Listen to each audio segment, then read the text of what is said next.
హాస్యనటుడు.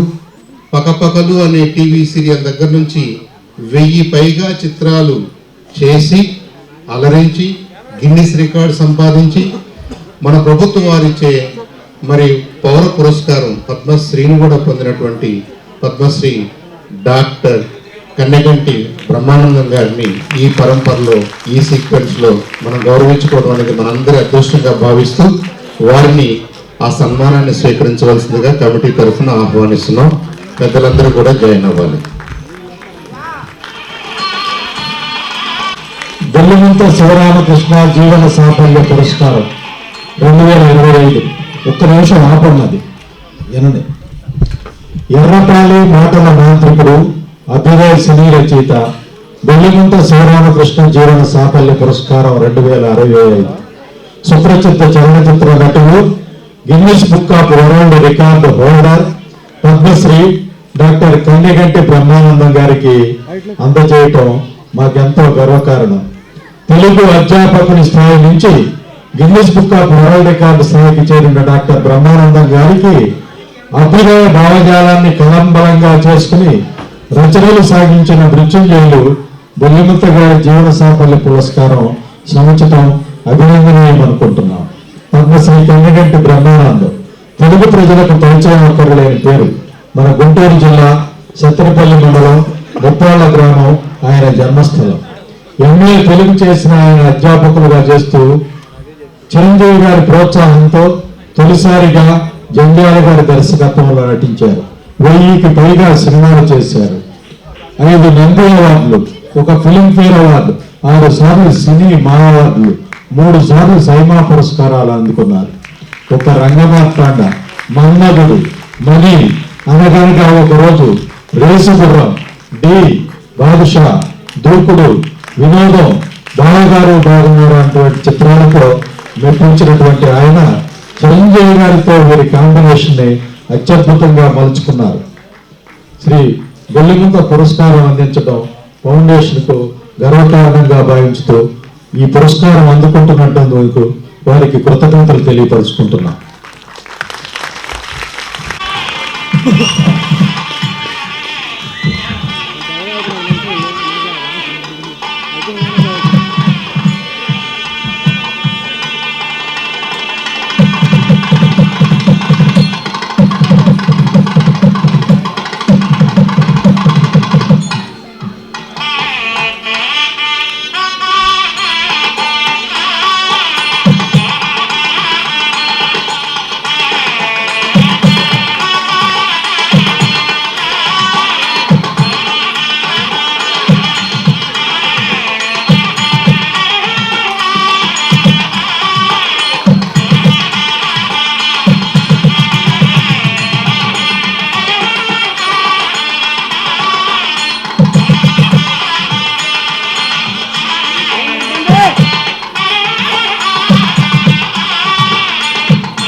పట్టుకుంటానండి పట్టుకుంటానండి ఇప్పుడు వెళ్ళిపోతుంది కదా.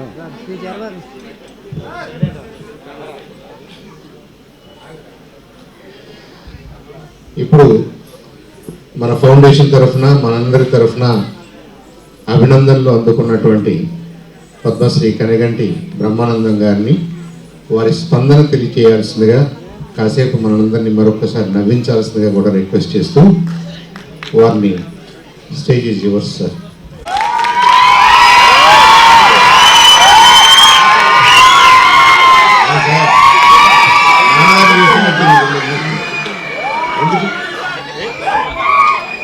కూర్చొని మాట్లాడండి.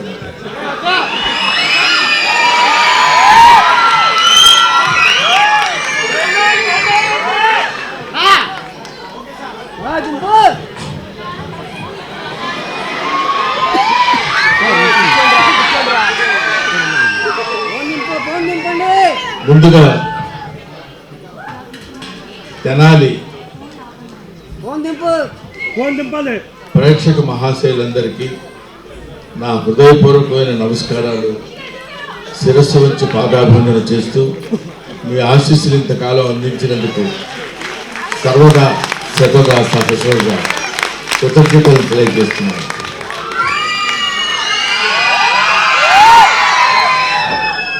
ఈరోజు బొల్లిముద్ద శివరామకృష్ణయ్య గారి శత జయంతి వేడుకల్లో జీవన సాఫల్య పురస్కారం నాకు అందజేయాలని మిత్రులు, సహృదయులు శ్రీ చందు సుబ్బారావు గారు, ఈయన నన్ను ఒక మాదిరిగా వారం రోజుల నుంచి కొడుతూనే ఉన్నాడు. కానీ మనకు కొడుతున్నట్టు తెలియదు, వచ్చిన ప్రాబ్లం అది. అవి బాగా మాట్లాడాడు కదా అనుకుంటాం.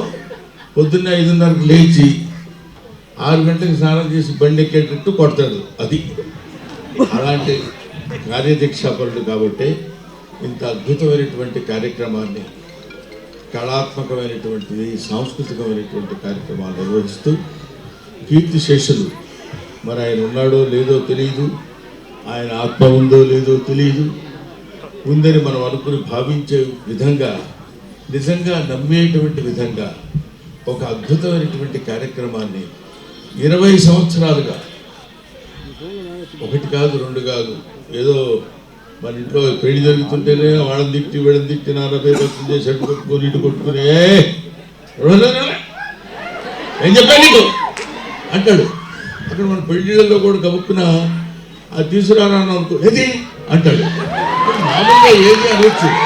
అంటే ఆ రకమైనటువంటి ఆ స్థితి ఉండేటువంటి చిన్న చిన్న ఫంక్షన్స్ చేయాలంటేనే ఇది ఉంటే, ఇంత అద్భుతమైనటువంటి ఫంక్షన్ రసజ్ఞులైన ప్రేక్షకులందరినీ పిలిచి చిన్నారి పాపలు వాళ్ళు ఇవి ధరించి ఇన్ని గంటల సేపు వాళ్ళ కళా నృత్యాన్ని చూపించి, నిజంగా ఆ చిన్నపిల్లలు కాబట్టి ఆశీర్వదిస్తున్నాను, వయసు భుజానేసుకుని వాళ్ళకు ఉన్నటువంటి కళా నైపుణ్యానికి శిరస్సు వంచి నమస్కరిస్తున్నాను.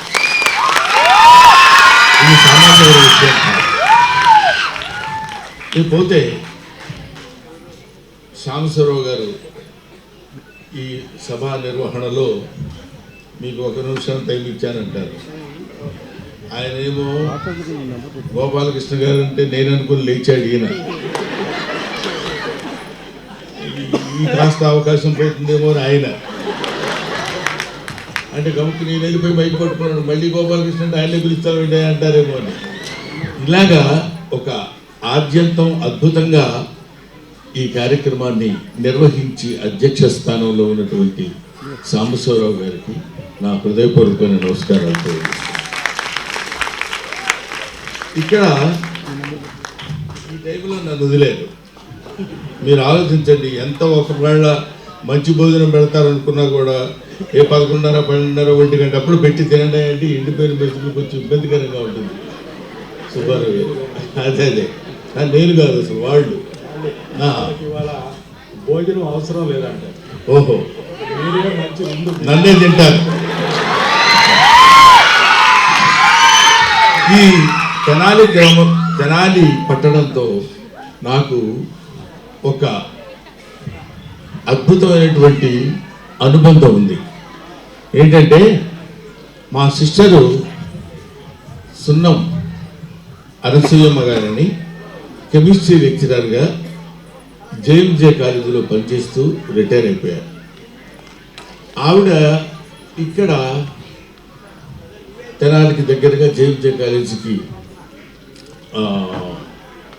దగ్గరగా ఒక ఇల్లు తీసుకొని అద్దెకుండి ఆవిడ కాలేజీ లెక్చరర్గా చేస్తున్నప్పుడు నేను వీకెండ్స్కి వచ్చి వాళ్ళకి కావాల్సినటువంటి కూరగాయలు అవి ఇవో తీసుకొచ్చి ఇంట్లో ఇచ్చేసి సోమవారం నాడు మళ్ళీ నేను నల్లపాడులో ఎంఏ చదువుకోవడం కోసం వెళ్ళేవాడిని.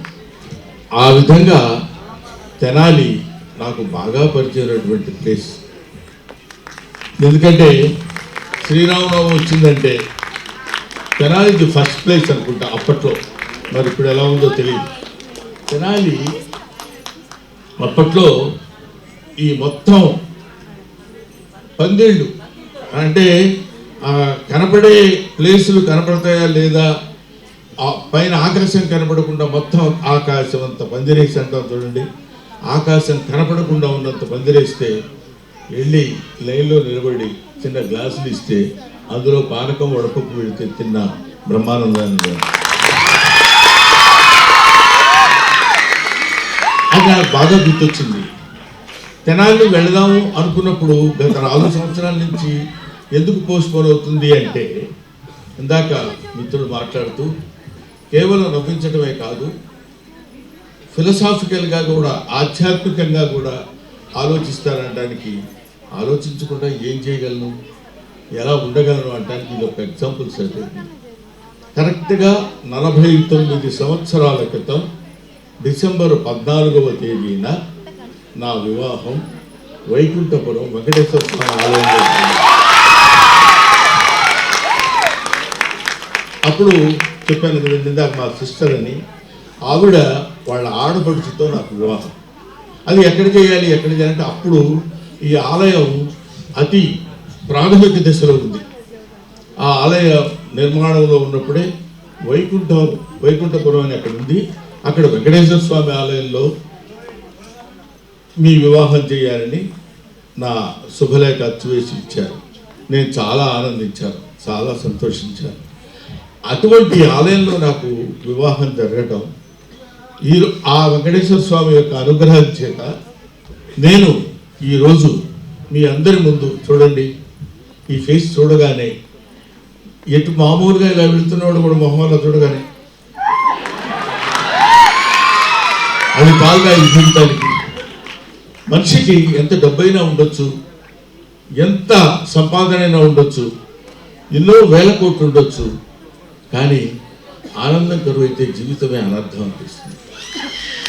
అటువంటి ఆనందాన్ని నేనివ్వటం కాదు, నా ముఖం ద్వారా మీకు పంచిపెట్టినటువంటి ఆ శక్తిని, ఆ సత్తాని ఇచ్చినటువంటి ఆ భగవంతుడికి శతదా సహస్రదా శిరస్సు నుంచి పాదాభివందన చేసుకుంటూ, ఆయన రుణం నేను ఎలా తీర్చుకోగలను అంటే, నా శిరస్సు ఆయన పాదాల దగ్గర నారికేళం చేసుకుంటే కానీ తీరదు. అందువల్ల అటువంటి ఇప్పుడు చెప్పిన మన వివాహం విషయం ఉందనుకోండి, అది అలా ఎలా జరిగింది, ఎప్పటి నుంచో ఎదురు పోస్టుపోయింది. 50 సంవత్సరంలో అడుగు పెడుతున్న రోజుల్లో ఇదే డిసెంబర్ నెలలో కరెక్ట్గా ఇంకొక వారం ఆగితే నా పెళ్ళి అక్కడ జరిగింది. అక్కడ మా father was a poor man. Of course తారీఖు మనం పెట్టడం మనుషులు, అది మానవ ప్రయత్నం అవుతుంది కాదు, వాడు నిర్ణయించిన డేట్. కాబట్టి అందువల్ల ఇన్ని సంవత్సరాల ఈ అటువంటి ఆలయంలో ఒక పేద తండ్రి నాకు ఆవిడకి వివాహం జరుగుతున్నప్పుడు అతి సాధారణంగా జరిగింది.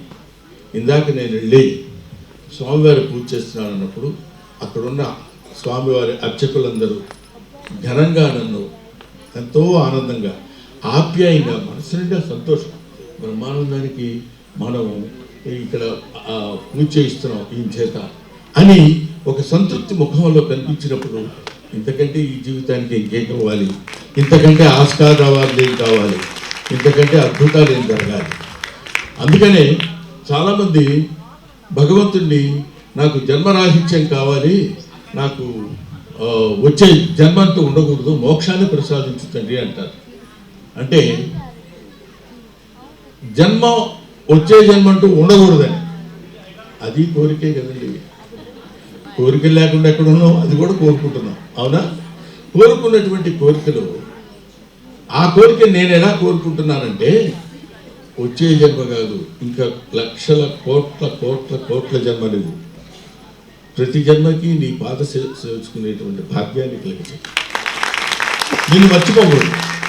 ముఖ్యంగా కమెడియన్ని కాబట్టి, హాస్యనటుడిని కాబట్టి, ఒక కుక్కనై పుడితే ఇంకొక కుక్కకు ఆనందాన్ని పంచిపెట్టేది, ఒక దోమనై పుడితే ఇంకొక దోమకి ఆనందాన్ని పంచేది, ఒక ఏ రకమైనటువంటి ప్రాణి అయినా పుట్టించిన పక్కనున్న ప్రాణులకు ఆనందాన్ని కలుగజేసేటువంటి జన్మ ప్రసాదించి నీ పాదసేవ చేసుకునేటువంటి భాగ్యాన్ని కలుగజేయి తండ్రి అని భగవంతుడు నేను ఇప్పుడు కోరుకుంటాను.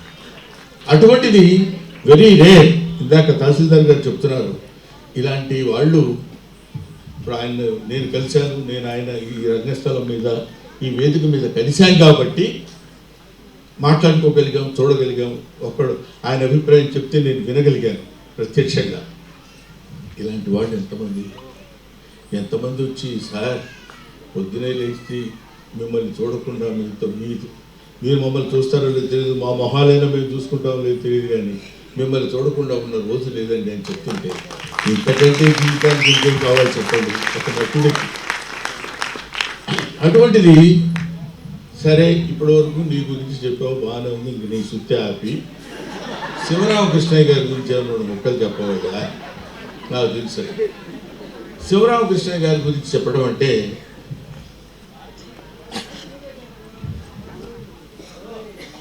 ఆయన ఒక మహా మనిషి. నేను నోటికి వచ్చిన పదాలు కాబట్టి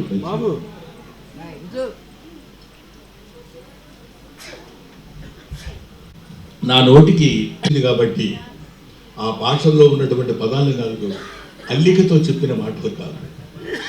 ఒక మహా మనిషి అని ఎందుకన్నానంటే, మనీషా అంటే బుద్ధి, మంచి మనిష కలిగినటువంటి వాడు, జ్ఞానం కలిగినటువంటి వాడు మనిషి అని. అటువంటి మహామనిషి జ్ఞానం అంటే మన దృష్టిలో ఏదో ఏవేవో పుస్తకాల్లో ఉన్నటువంటి జ్ఞానం. అందుకనే దూర్జట్ చెప్తాడు, ఏ వేదము పఠించ లూత భుజగంబే శాస్త్రమును చూచను, తానే విద్యాభ్యసనంబునర్చకరి చెంచు యమంత్రం ఊహించను, బోధావిర్భావ నిదానములు చదువులయ్యా కావు, నీ పాద సంసేవనాసక్తియేగాక జంతుతతికి శ్రీకాళహస్తీశ్వర అంటాడు. కాళహస్తీశ్వరుడు అంటాడు. బోధావిర్భావ నిదానములు జ్ఞానాన్ని పంచేటువంటివి. బాబు మీరు ఇక్కడ ఇలా డిస్టర్బ్ చేయకుండా దయచేసి 5 నిమిషాలు ఓపిక పట్టండి. మంచి మాటలు చెప్పాలని అనిపించుకున్నప్పుడు, ఇందాక ఒక ఆయన వచ్చి పచ్చిమిరపకాయ బజ్జీదని వేడి జిలేబీ తింటారండి. నేను ఒక స్టేజ్ మీద కూర్చొని మీరు అందరు చూస్తుంటారు. అందువల్ల పాపం అది అతన్ని ఏదో కించపరచడం కోసం, ఎగతాళి చేయడం కోసం చెప్పేవాడు కాదు. అతని అభిమానం. తెనాల్లో బజ్జీలు బాగుంటాయి, జిలేబీ బాగుంటుందని మా మధ్య జరిగిన సంభాషణని దృష్టిలో పెట్టుకుని, అయ్యో ఈ మీటింగ్ అయిపోతే ఆయన వెళ్ళిపోతాడేమో, ఆయన తినే సమయం ఎక్కడ ఉంటుందో ఉండదు, ఎప్పుడు ఆయనకి ఇవ్వాలనే ఆలోచనతో చేసిన పని తప్ప ఆ మాత్రం ఇంగితం లేని మనిషిని కాదు. ఆయన మరి తింటాం ఏం బాగుంటుంది చెప్పండి. అది కాబట్టి నేను మీ అందరికీ మనవి చేసేది ఏంటంటే, ఇక్కడ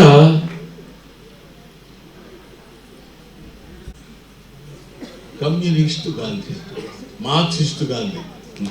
మీరు కమ్యూనిస్ట్ అన్నారు, మార్క్సిస్ట్ కమ్యూనిస్టే కాబట్టి మార్క్సిస్ట్ గాంధీ కొంచెం తేడా ఉంది. ఆ మార్క్సిస్ట్ గాంధీ అనే పదం వాడటం సామాన్యమైన విషయం కాదు. నాస్తికుడైన ఆస్తికుడు అన్నట్టు ఉంటుంది.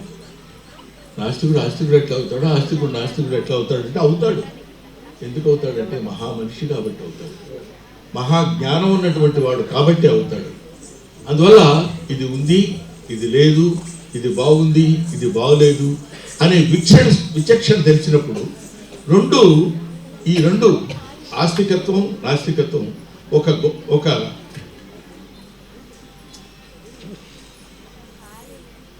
నాస్తికత్వం ఆస్తికత్వం రెండు ఒక కాడికి కట్టిన రెండు ఎద్దులు లాంటివి. రెండు సమంగా లాక్కెళ్తేనే భూమి సారవంతం అవుతుంది, ఫలవంతం అవుతుంది, మంచి ఫలాన్ని మనకిస్తుంది. అందువల్ల ఆడ ఆస్తికత్వంతో మనకేంటంటే నాస్తికుడి వెళ్ళి ఈ నాస్తికత్వంతో ఏంటంటే ఆస్తికుడి పక్కన వెళ్తే కాడి కూలిపోతుంది, భూమి దాన్ని ఒకటి నిద్రలిస్తుంది తప్ప సారవంతం అవ్వదు. అలాగా రెండింటినీ సమన్వయపరిచి చెప్పాలనేటువంటి ఆలోచన విధానంతో వాళ్ళు చెప్పినటువంటి అద్భుతమైనటువంటి విషయాలు ఈయన శివరామకృష్ణయ్య గారిలో ఉన్నాయేమో అన్న భావన నాకు కలుగుతుంది. ఆ రెండింటినీ సమన్వయపరచడం కోసమే మార్క్సిస్టు గాంధీ అన్నారేమో ఆయన్ని. వీళ్ళందరూ ఎంతో చదువు తప్ప వేరే లేదు, పుస్తకం తప్ప వేరే లేదు. ఏదన్నా ఎవరైనా 10 రూపాయలు ఇస్తే 2 పుస్తకాలు కొనుక్కుందాం అనుకుంటారు, కానీ లేకపోతే 100 రూపాయలు 1,00,000 రూపాయలు వస్తే ఏదైనా ఫ్లాట్ కొనుక్కుందాం అనుకునే ఐడియా కాదు. ఎందుకంటే రీసెంట్గా ఆవంచ సోమసుందరం గారని ఆయన చచ్చిపోయారు. ఆయన వాళ్ళ ఇంటికి నేను పిఠాపురం షూటింగ్కి వెళ్ళినప్పుడు వాళ్ళ ఇంటికి వెళ్ళినప్పుడు ఆయన అన్నాడు, వీల్ చైర్ మీద ఉన్నారు. ఏంటి సార్ ఇదేంటంటే, అవునా ఈ కాలికి దెబ్బ తగిలింది, ఆపరేషన్ చేశారు, 2,00,000 రూపాయలు తీసుకున్నారు. ఈ ఆపరేషన్ అయితే ఎక్కడ పడతాం ఈ బాధ మనం, 2,00,000 ఉన్నట్టయితే బోల్డ్ పుస్తకాలు కొనుక్కునేవాళ్ళు అన్నారు. అది ఆ రోజుల్లో ఒక పుస్తక ఉద్యమం వచ్చింది, ఆలోచన విధానంలో మార్పు వచ్చింది. విశ్వనరుడను నేను అన్నాడు Jashuva, and the citizen of the universe. But all these things, ఈ చిన్న మాటలన్నీ ఏంటయ్యా. సరస్వతీదేవిని గుంటూరు జిల్లా సరస్వతి, ప్రకాశం జిల్లా సరస్వతి, ఆంధ్ర సరస్వతి, తెలంగాణ సరస్వతి, లేకపోతే ఇంకొక భారతీయ రాజస్థాన్ సరస్వతి, 29 స్టేట్ల సరస్వతులు, ఇండియా సరస్వతులు ఉండరు. సరస్వతీదేవి ఒక్కతే ఉంటుంది. ఆ సరస్వతీదేవి పుట్టినటువంటి బిడ్డలందరూ ఆవిడ బిడ్డలే. అటువంటి వాళ్ళలో ఈ రకమైనటువంటి ఆలోచన విధానం చేసి జ్ఞానాన్ని సంపాదించుకున్నటువంటి అత్యుత్తమైన అరుదైనటువంటి కవులలో రచయితల్లో ఒకడు బుల్లిముద్ద శివరామకృష్ణయ్య గారు. ఆయన మన తెనాల్లో పుట్టడం, తెనాలంటే దగ్గర ఊర్లేండి, చదలవాడ. మళ్ళీ ఇక్కడ చదలవాడ కవి అంటామని ఇప్పుడు దాకా మనం చెప్పిన వాళ్ళం కదా. అందువల్ల మన ప్రాంతం వాళ్ళు, మన ప్రాంతం ఏంటండి, అంతా మన ప్రాంతమే. ఈ భూమి మీద ఇక్కడ నిలబడితే ఇదే భూమిలో అక్కడ నిలబడ్డవాడు ఒకే భూమి మీద నిలబడ్డట్టే కదా. వీడికి సపరేట్గా ఒక భూమి, వాడికి సపరేట్గా ఒక భూమి. నిండారా రాజు నిద్రించు నిద్ర ఒకటే, అండనే పంటు నిద్ర అధీనుడు ఒకటే, మెండైన బ్రాహ్మణుడు మెట్టు భూమి ఒకటే, చండాలుడుండేటి సరి భూమి ఒకటే. భూమి అంతా ఒకటేనండి. మనకు తెలియక ముక్కలు చేసుకుని కొట్టుకుందాం. మనకు అందులో కొంచెం ఆనందం కూడా ఉంటుంది, అనేక రకాలైన కారణాలతో మనం కొట్టుకుంటాం. ఇటువంటి వద్దురా మనుషులు మారాలి అని చెప్పుకున్నాడు Bellimudda Sivaramakrishna. You have to change. మీలో మార్పు రానివ్వండి. ఏంటి అక్కడ బలిపీఠం అలాంటి సినిమాల్లో వీళ్ళు మనుషులు మారాలంటే వాడు, అందుకనే ఏంటండి ఇది, ఈ దేశంలో ఎప్పుడు మారుతారు మనుషులు, ఎప్పుడు మారుతారంటే ఒక మహానుభావుడు అన్నాడు, దిస్ కంట్రీ మస్ట్ బి రీఎడ్యుకేటెడ్. ఈ దేశాన్ని మళ్ళీ బళ్ళో వేయాలన్నాడు. అంటే మొదటి నుంచి చదివిస్తే కానీ మళ్ళీ ఈ మార్పులు రావు. ఎక్కడ అని అనేక రకాలైనటువంటి, ఇప్పుడు నేను రామస్వామి గారు కానీ అంతకంటే 2 అడుగులు ముందుకెళ్ళాడు. ఎవరు, ఈశ్వర ప్రభు కానీ గోరా కానీ. వీళ్ళందరూ ఎక్కడో మూలాల్లో కొడితే తప్ప మనుషుల్లో మార్పులు రాదు. అందుకని నిన్న మొన్న చచ్చిపోయినటువంటి అందశ్రీ ఒక మాట అంటాడు, మనిషి కరువైపోతున్నాడు. అంటే ప్రపంచమంతా తిరిగానండి, అక్కడెక్కడ మనుషులు కనపడదు, దేవుడు కనపడుతున్నాడు కానీ ఎక్కడా మనిషి కనపడటం లేదన్నాడు. సో ఇటువంటి ఆలోచన విధానాన్ని అప్పుడు పునాది రాళ్ళు వేసినటువంటి మహనీయుల్లో ఒకడు బొల్లిముద్ద శివరామకృష్ణ వేశారు. వాళ్ళు ఆ పునాది రాళ్ళు, ఆ రాళ్ల మీద మనం కనీసం ఇదిగో ఇందాక ఆయన నేను నా వంతుగా ఇది ఇస్తున్నాను, నా వంతుగా ఇది ఇస్తున్నాను, నా వంతుగా ఇది ఇస్తున్నాను. ఇది తర్వాత నేనేదో దానం చేస్తున్నాను, సహాయం చేస్తున్నాను. ఎవరికి సహాయం చేస్తున్నాడు? This is all body's property. It's not your property, it's not my property, it's not his property.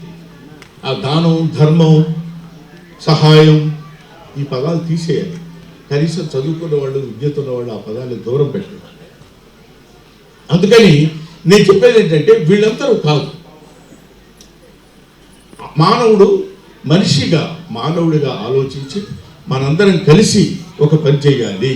ఈ పని చేయాలనుకున్నప్పుడు ఆ పనిని ఎలా నిర్వర్తించాలనేటువంటి ఆలోచనలో ఎన్ని ఇబ్బందులు పడ్డాడు గుడిపాటి వెంకటచలం. 6 సంవత్సరాల 7, 8, 9 సంవత్సరాల పిల్లకి 70 ఏళ్ళు 60 ఏళ్ళు వయో వృద్ధుడికి వివాహం చేస్తుంటే భార్య లేకపోతే వాడికి పుణ్యం దొరకదట. అక్కడెక్కడో దొరకదు కాబట్టి భార్య ఉండాలి. భార్య ఉండాలి కాబట్టి ఎవరు భార్య? అక్కడ మళ్ళీ పావర్టీ, పూర్ పీపుల్. ఎవరినా అంటావు ఎందుకండి? మా నాన్నకి 2 ఆడపిల్లలు. 2 ఆడపిల్లలకి సరైన పద్ధతిలో పెళ్లిళ్ళు చేయలేక ఇద్దరికి 2వ పెళ్లిళ్ళు చేశారు. అంటే కట్నం ఇవ్వాల్సిన అవసరం లేదు. అటువంటిది ఈ 10 ఏళ్ల పిల్ల 70 ఏళ్ల వయోవృద్ధుడిని పెళ్లి చేసుకుంటే వీళ్ళందరూ ఆ పిల్లని జడలేసి సింగారించి శోభనం గదిలో పంపిస్తే ఆ పిల్లకి ఏం చేయాలో తెలియదు. చిన్నపిల్ల, ఆ సరసం శృంగారం ఏమీ తెలియదు. 70 ఏళ్ల వయసులో ఉన్నటువంటి వయోవృద్ధులు చేసేటువంటి వికృతి చేష్టలు ఎలా ఉంటాయో తెలియదు. దానికి అమ్మాయి ఎలా రియాక్ట్ అవ్వాలో తెలియదు. అటువంటి పరిస్థితిని ఊహించగలిగినటువంటి వాడు కవి గ్రాంతదర్శి అంటాడు. అటువంటి పరిస్థితిని ఊహించిన వాడు కాబట్టి గురదాడప్పడో పుత్తడి బొమ్మ పౌర్ణమ్మ అన్నాడు. అప్పటి ఆ కోపకి చెందిన వాళ్ళు ఈ బొల్లిముద్ద శివరామకృష్ణ లాంటి వాళ్ళు.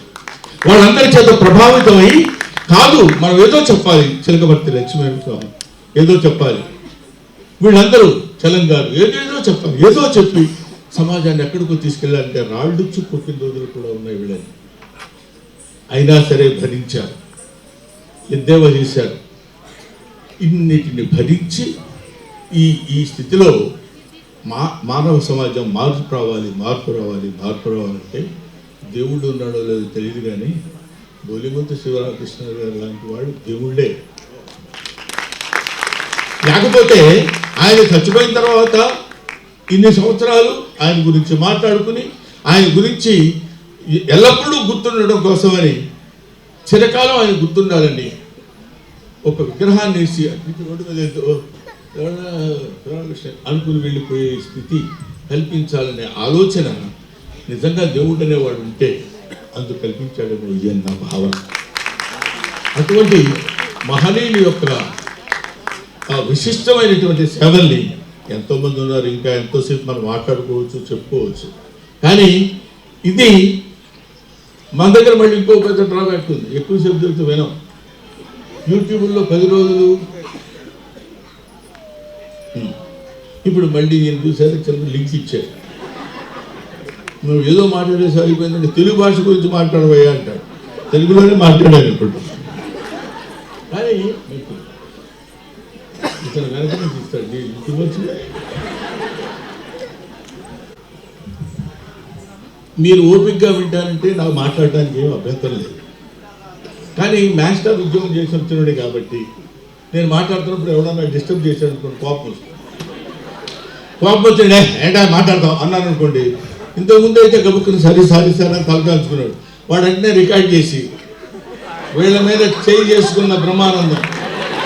యాక్చువల్గా పొద్దున్నే అది ఎందుకు కొట్టాడు, కొడితే పళ్ళు 16 రాలిపోతే వెంటనే హుటాహుటిన హాస్పిటల్లో చేర్చిన ఇవన్నీ వస్తాయి.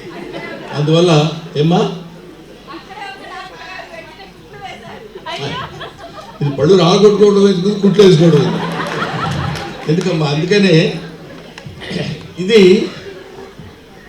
ఈ చెప్పడం వరకు తెలుగు సాహిత్యం గురించి ఎన్నో ఇప్పుడు ఈ దీనికి సంబంధించినంత వరకు ఒక ఉన్నతమైన భావాలు, ఉత్తమమైన భావాలు, పురోగతిని సాధించేటువంటి భావాలు నేర్పినటువంటి మహాకవులు చాలామంది ఈ భరతావళి మీద జనించారు.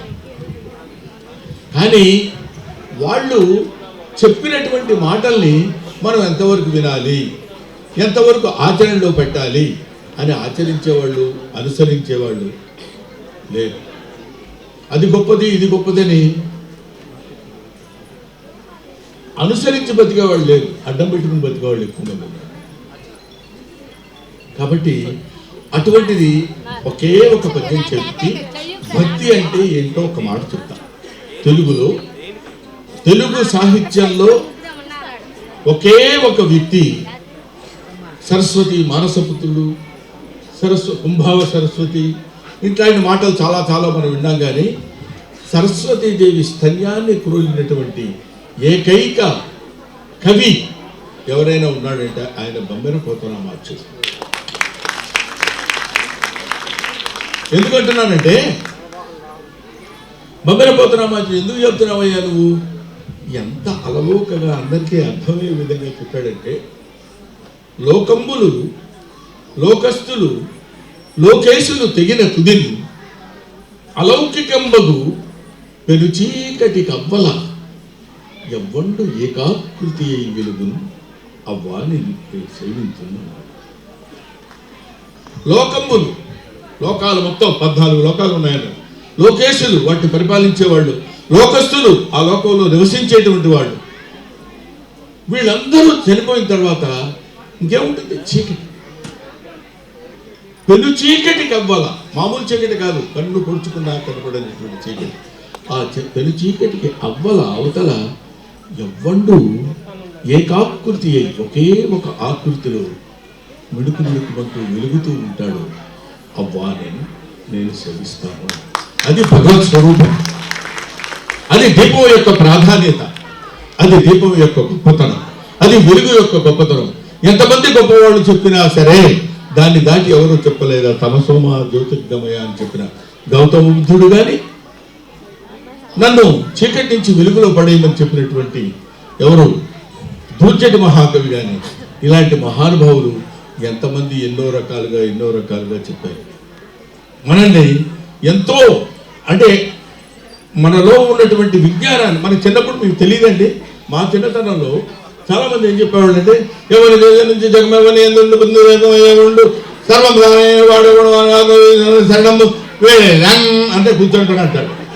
ఇది చిన్నప్పుడు మనం స్కూల్లో చెప్పినటువంటి విషయాలు. అవి పద్యం, ఆ పద్యం చదివి, పద్యం అంటే ఈయన గుర్తొస్తాడు. ఈయన మళ్ళీ ఒక్కొక్కడి గురించి మళ్ళీ ఏమంటే మీరు పక్కన గోపాలకృష్ణ గారి గురించి చెప్పకపోతే అది తప్పు. ఏ గోపాలకృష్ణ? తహసీల్దార్ గోపాలకృష్ణ గారు. ఇంకో గోపాలకృష్ణ గారు ఈయన ఇక్కడ ఉన్నాడు. ఈయన నాకు అత్యంత ఆప్తుడైనటువంటి మనిషి, పద్యానికి ప్రాణం ఇచ్చిన మనిషి, పద్యానికి ప్రాణం పోసిన మనిషి. పద్యం ప్రాణం ఇచ్చిన మనిషి అంటే ఎన్నో నాటకాల్లో ఎన్నిట్లోనూ అద్భుతమైనటువంటి వేషధారణ చేసి ఆ క్యారెక్టర్ ఈయనే చేయాలా అనేటువంటి విషయాన్ని చెప్పినటువంటి మహా నటుడు మిస్టర్ గుమ్మడి గోపాలకృష్ణ. అలాగే పద్యానికి ప్రాణం పోసిన వ్యక్తి అని ఎందుకన్నారంటే, ఇది ఇక్కడే కాదు, అమెరికా లాంటి దేశాల్లో పిల్లలకి పద్యం అంటే ఏమిటి, ఎలా చదవాలి, దాని విరుపు ఏమిటి, దాని అర్థం ఏమిటి అని చెప్పడానికి తన జీవితంలో కొంత భాగాన్ని వెచ్చించాడు. సరే, ఎందరో మహానుభావులు, అందరికీ వందన. ఎక్కడో పక్కన వెళ్ళాను.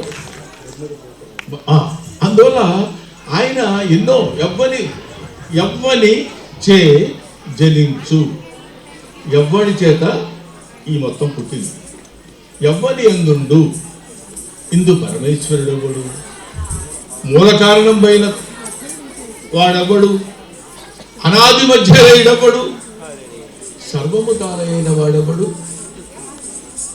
వాని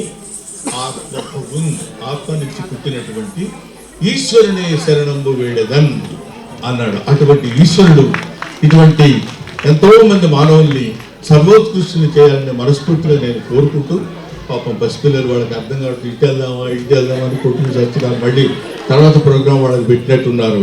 ఈయన సామాన్యుడు కాదుగా, దీని తర్వాత ఏం చేయాలో తెలియదు. ఇస్తానండి నేను మైక్ ఇవ్వకుండా నీకు తీసుకెళ్ళను, రాకుంటున్నారు చేతులు.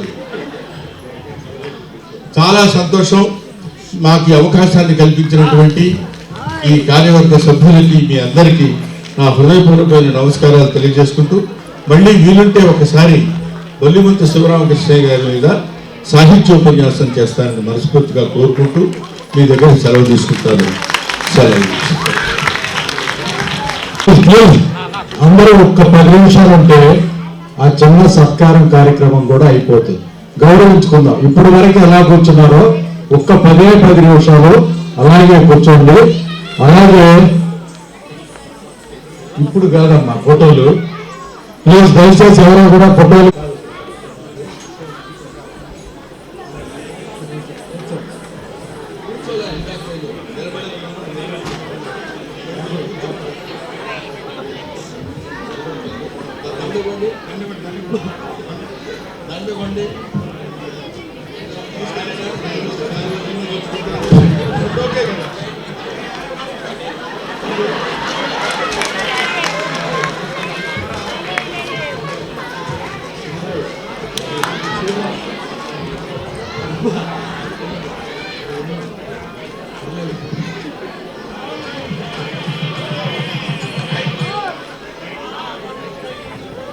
ఓకే, తహసీల్దార్ గోపాలకృష్ణ గారిని సన్మానం స్వీకరించడానికి రమ్మాల్సిందిగా కోరుచున్నాం. తహసీల్దార్ గోపాలకృష్ణ గారు.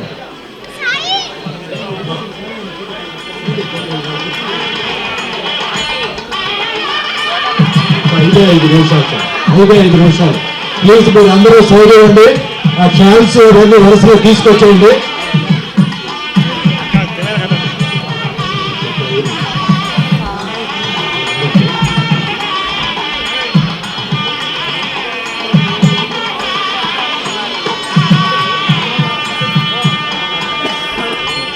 తర్వాత చెరుకూరు రమేష్ బాబు గారు,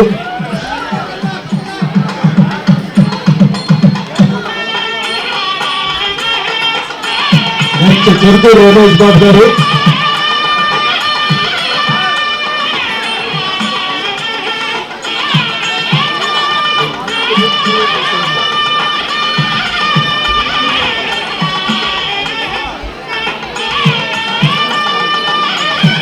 రమేష్ బాబు గారు.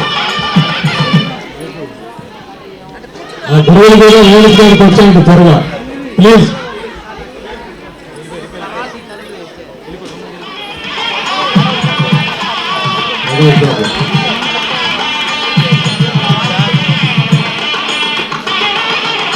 ఆటూరు వెంకటేశ్వరరావు గారు,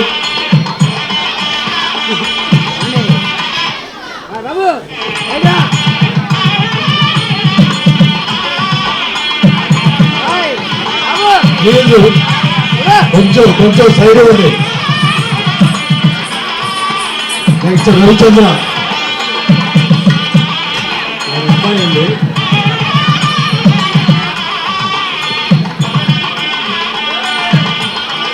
శ్రీహర్ష,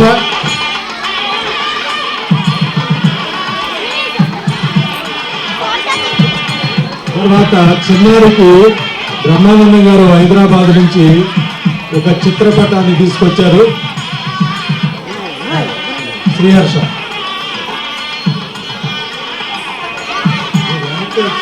బాగుంటుంది.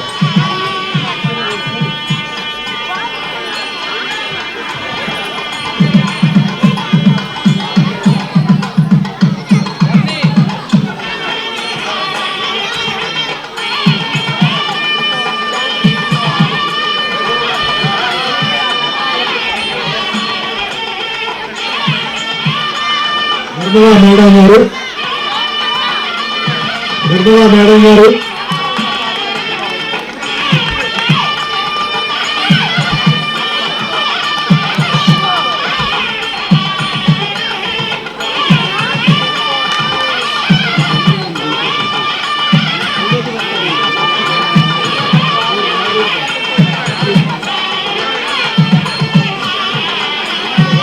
వెంకటలక్ష్మి గారు, రంగనాయకి గారు, వసంత దుర్గ గారు, శ్రీరామచంద్రమూర్తి గారు,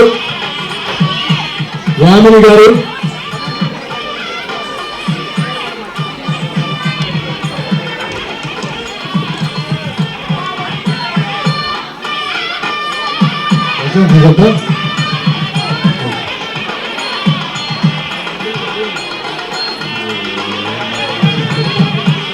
వసంత దుర్గ, హలో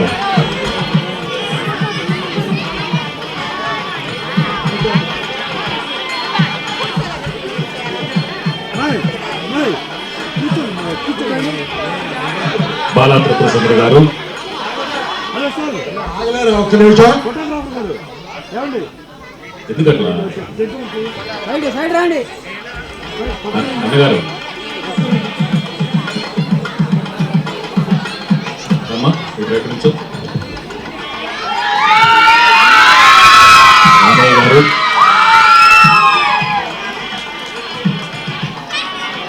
శ్రీరామచంద్రమూర్తి గారు,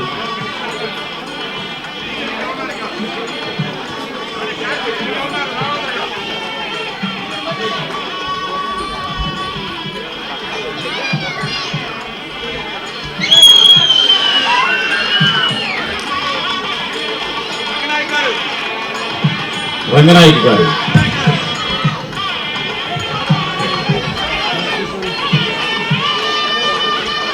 పక్కన రావాలి, పక్కన రావాలమ్మా, పక్కన పాపా పాపా తప్ప మాట్లాడవద్దు, పక్కన రావాలి. పిల్లలు లాపండి, పిల్లలు లాపండి, పిల్లలు లాపండి. మా అందరూ వెనక్కి వచ్చేయాలి.